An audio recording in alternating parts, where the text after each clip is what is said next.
To share our emoji sticker in Samsung Galaxy S20, open camera app. If this is defaulted, you can open from home screen, tap camera app icon. Or from app screen, swipe up or down home screen to access the app screen, and then tap camera, tap more, and then select our zone, tap our emoji stickers,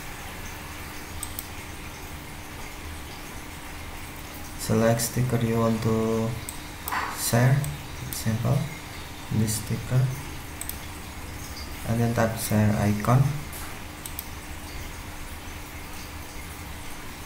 and then select sharing method, for example sharing in Telegram, and then select contact you want to share, and then tap send. Do you want to send this message to contact, and then tap send. Okay, thank you for watching. Have a nice day.